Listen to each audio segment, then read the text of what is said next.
ceci ressemble véritablement à une opération militaire. Et dans une opération militaire, vous savez que tout doit être bien huilé de manière à ce que les effets arrivent exactement au bon moment. C'est ce que nous avons ici. Et ça montre bien qu'on a des pilotes qui sont de véritables professionnels et des ambassadeurs des deux pays.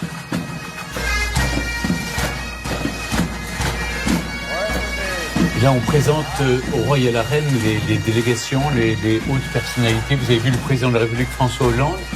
Je sais que les anciens présidents ont été invités. Seul François Hollande a répondu aujourd'hui. Et ce soir, aucun des anciens présidents ne sera présent. Et on va présenter donc toutes les personnalités françaises.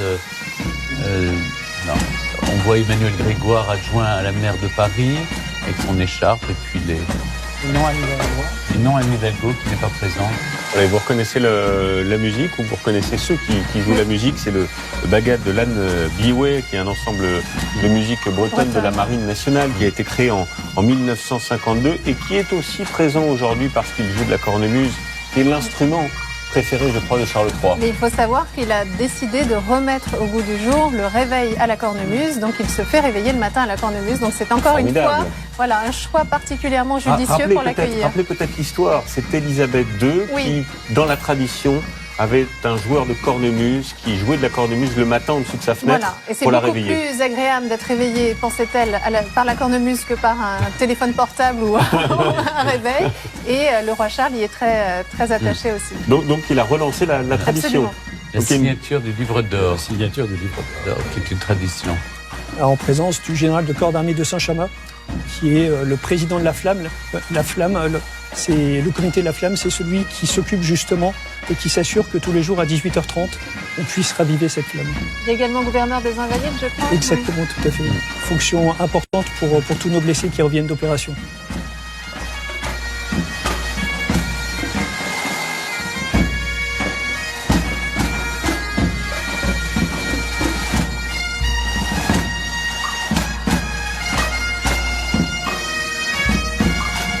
Le président de la République raconte une anecdote assez amusante. Quand il est arrivé pour les 80 ans de l'appel du général de Gaulle, il a vu le roi, alors le prince de Galles, l'uniforme plein de décorations. Il lui a dit c'est très impressionnant. Il dit oui, vous savez, c'est ce qui arrive quand on attend très longtemps.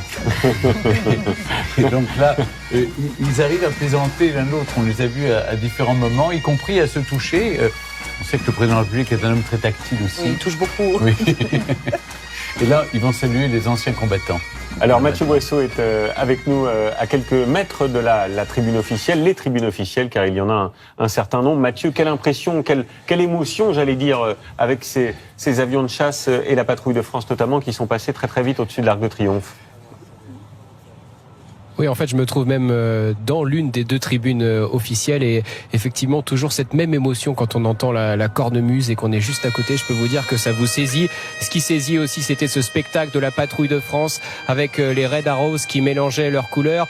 Et sans vous donner de nom ni trahir de secret, je peux vous dire qu'il y avait quelques militaires à côté de moi qui ont interrompu leur garde à vous pour sortir leur téléphone et immortaliser ce moment.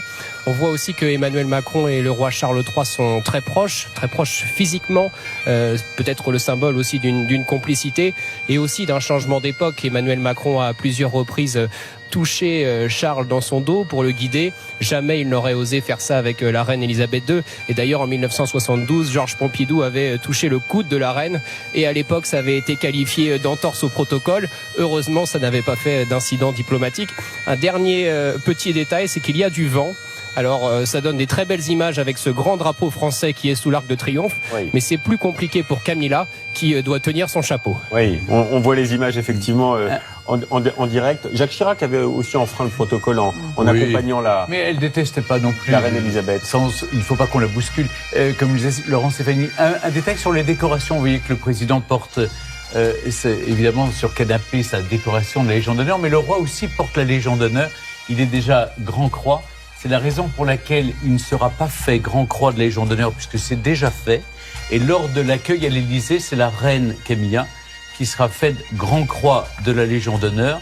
Une cérémonie qui ne sera pas photographiée ou filmée, pour la raison simple, c'est que les 3 sur 4 personnes seront décorées et pas Madame Macron.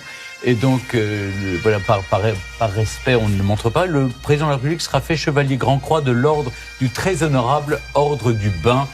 Et donc, toute la délégation française sera... les Anglais seront décorés de Légion d'honneur et les Français seront décorés de l'ordre du Bain ou de l'ordre de l'Empire britannique. Alors, puisque vous parlez de la coulisse, j'en profite aussi parce qu'il y a un échange de cadeaux qui va se faire tout à l'heure, sans doute au moment de l'entretien bilatéral, juste après l'entretien bilatéral, comme le veut la tradition. C'est vrai que cette tradition d'offrir un cadeau à son hôte et d'en recevoir un. Alors pour l'instant, il y a deux cadeaux qui sont prévus, Adélaïde. Alors il y a une médaille qui montre le roi Charles de profil et qui a été faite à la Monnaie de Paris, et gravée spécialement pour lui. Et puis il y a quelque chose qui est, je trouve, très bien choisi. Bon, alors moi en plus c'est un de mes auteurs favoris, un livre de Romain Gary. Romain Gary qui a été un grand résistant, qui a été proche de Gaulle, qui a été aviateur pendant la guerre, mais le vrai symbole aussi est dans le choix du livre, puisque ce livre s'appelle Les Racines du ciel, il a reçu le prix Goncourt en 1956, oui.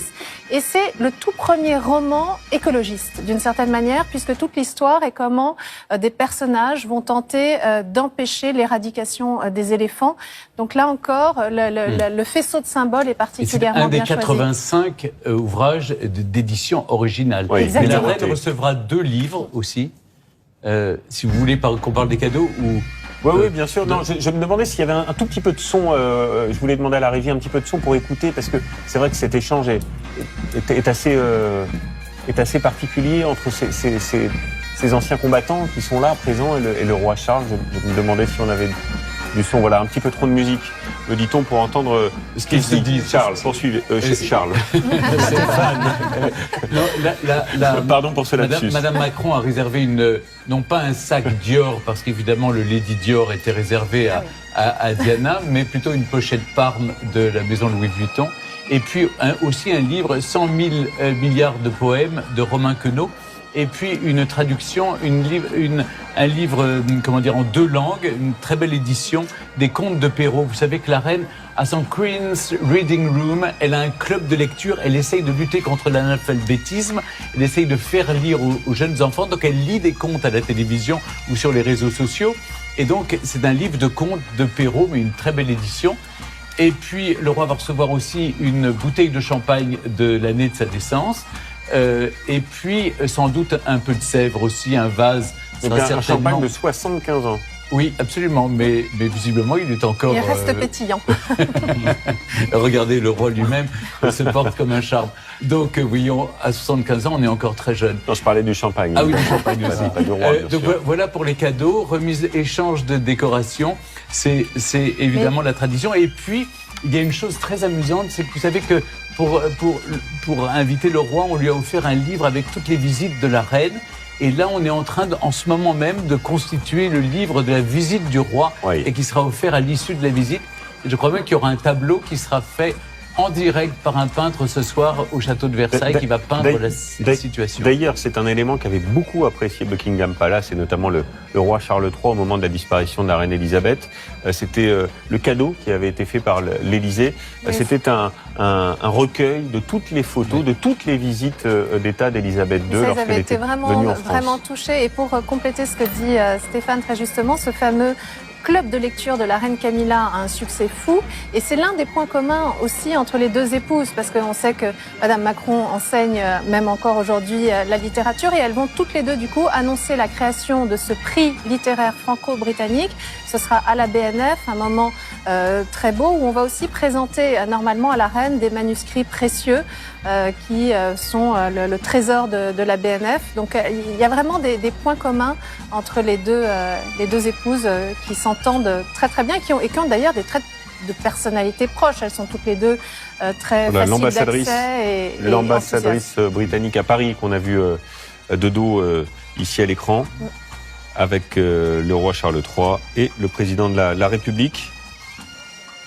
Alors qu'on ne voit pas l'image, mais la grande escorte présidentielle de la garde républicaine est en train de se mettre en place pour accueillir cette fameuse descente des Voilà, vous voyez Champs-Élysées. Clive Alderton, pardon, mais parce que les gens, c'est des gens de l'ombre dont on ne voit jamais le visage, et là, les caméras, voilà, il est caché par l'ambassadrice de Grande-Bretagne, il parle, voilà, à côté du président, c'est Clive Alderton qui est vraiment l'homme le plus proche du roi d'Angleterre. On l'évoquait tout à l'heure, je disais son spin doctor, Oui, parce qu'il a vraiment un rôle de conseiller peut-être plus fort qu'avait précédemment le Là, on directeur présente de la cabinet. délégation, vous voyez Elizabeth Theo II. Wright-Croft, on présente toute la délégation britannique, là, voilà, tous ceux qui travaillent à l'ambassade ou qui font partie de la délégation qui accompagne le roi d'Angleterre.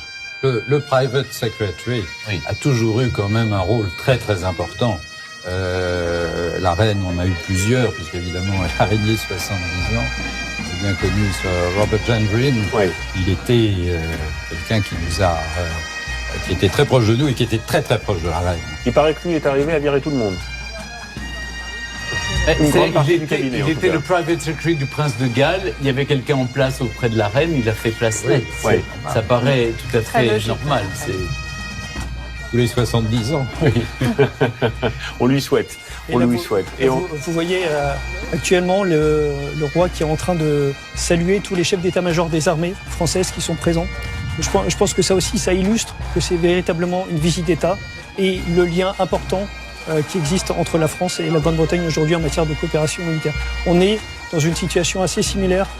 On voit le monde de la même façon. Bien. Alors je le disais, l'escorte de la garde républicaine est en train de se mettre en place. Ce sera l'un des temps forts dans quelques secondes, la descente des Champs-Élysées. La voici, cette escorte. Stéphanie, vous êtes juste à proximité, juste au-dessus. Tout est prêt pour accompagner le roi Charles III et le président de la République. Ils seront dans le premier véhicule, le véhicule de tête. Oui, nous, on a vraiment une vue plongeante sur cette escorte qui est en train de se mettre en place. Les 140 chevaux et 28 motos de la garde républicaine, c'est tous les fastes de la République pour la monarchie britannique qui sont sortis. L'image est assez impressionnante. Et d'ailleurs, il y a beaucoup de monde sur les Champs-Élysées, notamment sur les balcons tout autour. On voit beaucoup d'appareils photo, beaucoup de public qui est prêt, qui attend ce moment qui sera assez symbolique, la descente du